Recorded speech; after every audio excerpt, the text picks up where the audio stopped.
India is at war. आज जब आप ये वीडियो देख रहे हो तो भारत के 28 राज्यों में से कम 15 राज्यों में जंग जारी है।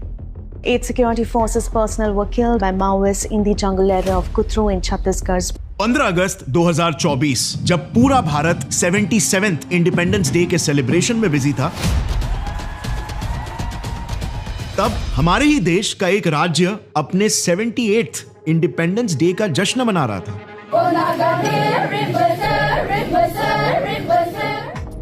आप बिलीव नहीं करोगे, लेकिन इस स्टेट के पास अपनी खुद की एक पार्लियामेंट है, होम मिनिस्ट्री, फाइनेंस और यहां तक कि इनकी खुद की एक्सटर्नल अफेयर्स मिनिस्ट्री तक है। इस उग्रवादी संगठन के प्रभाव वाले इलाके में अलग से एक विदेश मंत्रालय, अलग गृह मंत्रालय और अलग वित्त मंत्रालय है। ऐसा लगता है जैसे हमारे ही देश के अंदर एक दूसरी सरकार चल रही है। और तो और इनका खुद का एक प्राइम मिनिस्टर थुइंग गालेंग, जो हमारे ही पीएम की तरह अलग अलग देशों से मिलने जाते हैं।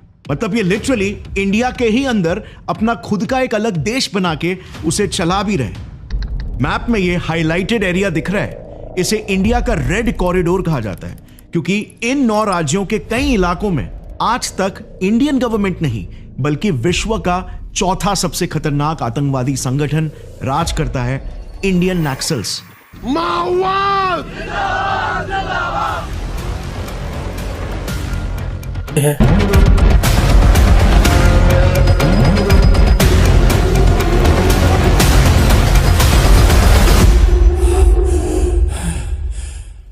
तालिबान, आईसिस और बोको हराम के बाद इंडिया के ये नक्सलवादी माओइस्ट पूरे दुनिया के सबसे क्रूर आतंकवादी माने जाते हैं,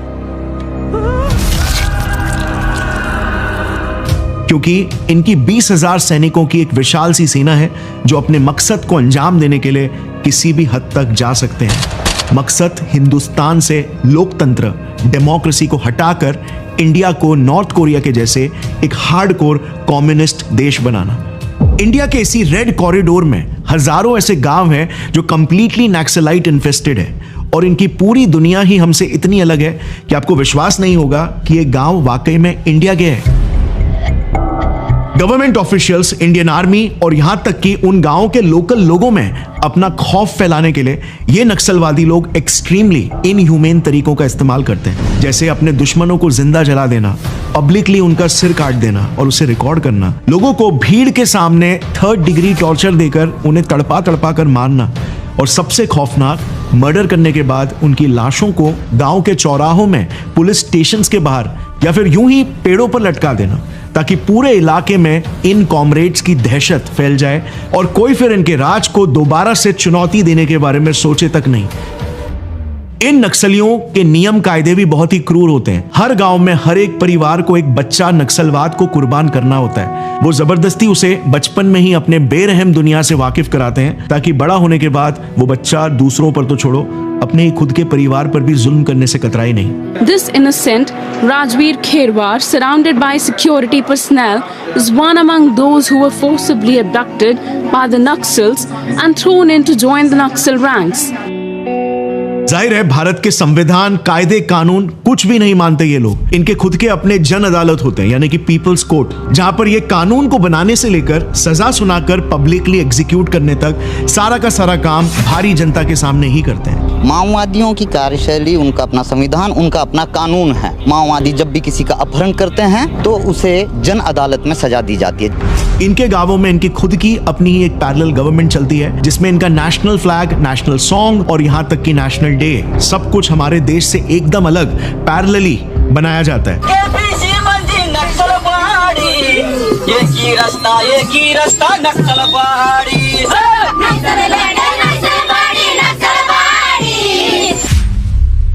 इनफैक्ट हर साल 15 अगस्त और 26 जनवरी को तो इन नक्सल इलाकों में ब्लैक डे यानी कि शोक दिवस मनाया जाता है। इसके अलावा अगर आप इन नक्सलवादी गांवों के हालात को देखोगे ना, तो आज भी वहां पर कुछ ऐसे काम चलाऊ पुल और रोपवेज है जो गांव के लोकल्स नहीं बनाए। वजह, ये अपने इलाकों में एक भी इंफ्रास्ट्रक्चरल प्रोजेक्ट बनने ही नहीं देते। Government roads, hospital, schools, India के ये माओइस्ट सब कुछ तबाह कर देते हैं। इनफैक्ट लोगों को गवर्नमेंट की कोई स्कीम इस्तेमाल करने पर या फिर इवन वोट देने के लिए भी ये बहुत ही क्रूर सजा सुनाते हैं, जैसे उंगली काट देना या फिर भरी सभा में उन्हें खूब पीटना। अब सोचो, इन्होंने तो छत्तीसगढ़ के सिटिंग होम मिनिस्टर से लेकर साउथ के बड़े बड़े एक्टर्स तक को अगवा करके, किडनैप करके उन पर अटैक्स करवाए, तो फिर गांव के बेचारे लोकल्स क्या ही चीज है।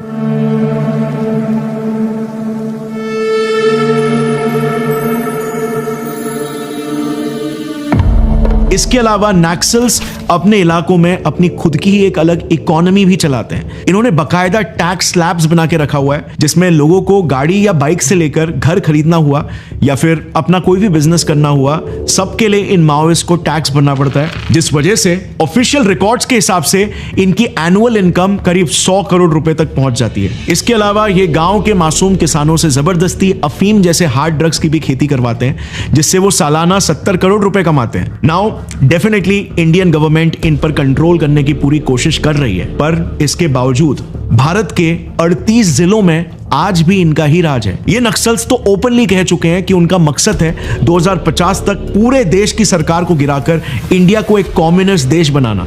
अब जहां इंडिया के इन 9 स्टेट्स में नक्सल कॉन्फ्लिक्ट शुरू है, वहीं पर इंडिया के पूरे नॉर्थ ईस्ट में अलग ही भसड़ मची हुई है। हमें अब तक सिर्फ ये पता है कि मणिपुर जल रहा है, जो कि सही भी है, which is true.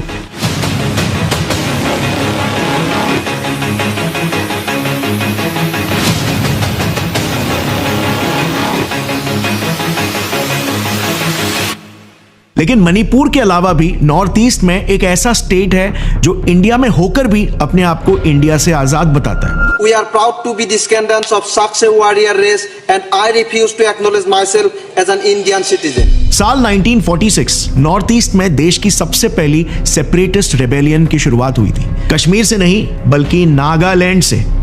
AZ piezo नाम के एक नागा लीडर थे, जिन्होंने ब्रिटिशर्स के सामने नागालैंड को इंडिया से अलग एक सेपरेट देश बनाने की मांग रखी थी, लेकिन जाहिर है उनकी मांग कबूल ही नहीं हुई और इसीलिए फिर फीजो ने national socialist council of Nagaland NSCN नाम की एक आतंकवादी संगठन को जन्म दिया, जिसका आज तक सिर्फ एक ही मकसद है, अरुणाचल प्रदेश, मणिपुर, आसाम और पूरे नागालैंड से इन हिस्सों को अलग करके एक नया देश बनाना, कॉल्ड ग्रेटर नागालिम।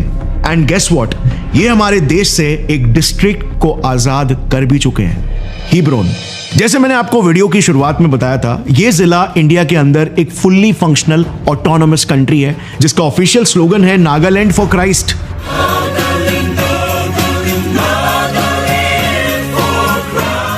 इनकी अपनी पार्लियामेंट है, जिसको वो टाटर होहो बुलाते हैं। फिर इनके गवर्नमेंट की खुद की होम, एक्सटर्नल अफेयर्स और फाइनेंस मिनिस्ट्री तक है। आश्चर्य की बात यह है कि इस उग्रवादी संगठन के प्रभाव वाले इलाके में अलग से एक विदेश मंत्रालय, अलग गृह मंत्रालय और अलग वित्त मंत्रालय है। ऐसा लगता है जैसे हमारे ही देश के अंदर एक दूसरी सरकार चल रही है। इसमें इनके सो कॉल्ड पीएम किसी बड़े देश के पीएम जैसे ही ट्रैवल भी करते हैं। इसके अलावा इस देश की अपनी खुद की एक काफी मॉडर्न और वेल इक्विप्ड 15,000 सोल्जर्स की आर्मी भी है, जिसमें एक एक्सक्लूसिव फीमेल बटालियन तक है। Can you believe it? ये वो सो कॉल्ड देश है जिसने हर साल की तरह पिछले साल 14 अगस्त को अपना 78th इंडिपेंडेंस डे मनाया था। हिंदुस्तान में होने के बावजूद भी पिछले 78 सालों से ये हिंदुस्तान से आजाद होने का जश्न मना रहे, वो भी एकदम ओपनली अपने सेलिब्रेशंस के वीडियोस सोशल मीडिया पर रिलीज करके। दे डोंट इवन केयर कि इसका परिणाम क्या होगा।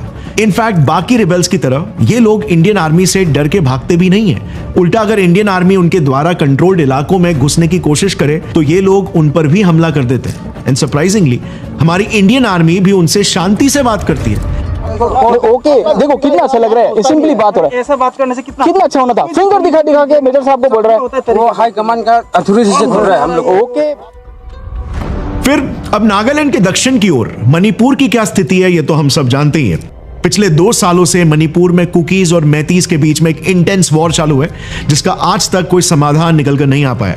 लेकिन जो बात आप शायद नहीं जानते होंगे वो ये है कि आज मणिपुर में हमारी भारतीय सेना 10 अलग अलग रिबेल ग्रुप्स के करीब 55,000 मिलिटेंट से एक साथ लड़ रही है। लेकिन इंटरेस्टिंग बात यह है कि इन 10 संगठनों में से कोई भी यूनाइटेड नहीं है। 10 के 10 अलग लड़ रहे हैं। इन सबका मकसद तो एक ही है, उनका खुद का एक अलग देश बनाना, लेकिन इन सब का देश दिखता भी एक दूसरे से बहुत ही अलग है।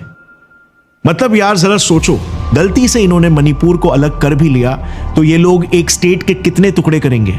And yes, let me also stress कि सारे के सारे रिबेल्स प्रोफेशनली ट्रेन्ड कमांडोज हैं जिनके पास latest rocket launchers, machine guns और स्नाइपर राइफल्स जैसे बहुत सारे मॉडर्न हथियार हैं।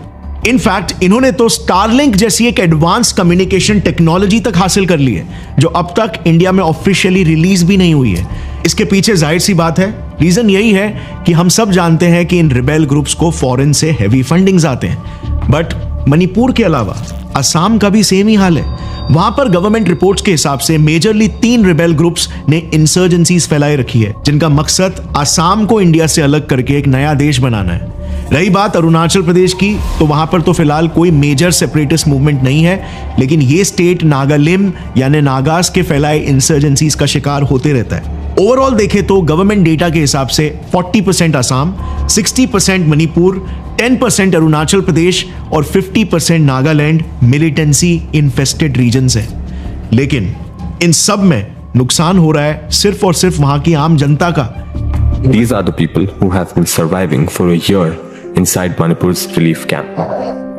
बोलता है भाई एक बार घर दिखाओ, घर तो है नहीं, सब जला दिया वो लोग ने हर रात हर सुबह। अस्सलाम वालेकुम दोस्तों, जैसा कि आपने सुना कि भारत जो है पाकिस्तान की बदले की आग में जल रहा है और पाकिस्तान से बदला लेने की कोशिश करता है, नाकाम कोशिश। लेकिन दूसरी तरफ से चाइना जो है उसने घेरा हुआ है भारत को, और भारत की जो तहरीक आज़ादी जो चल रही है वो आने वाले वक्त में आपको बताएंगे कि भारत किस तरह से टूट जाएगा, और बहुत सारी तरीके हैं जो छुपा रहे हैं। तो अपनी राय का इज़हार कमेंट बॉक्स में ज़रूर करना। वीडियो अच्छी लगे इस वीडियो को लाइक करें, शेयर करें, चैनल को सब्सक्राइब करके हमारे साथ जुड़ जाए। नेक्स्ट वीडियो मिलती है। जी अल्लाह हाफिज़।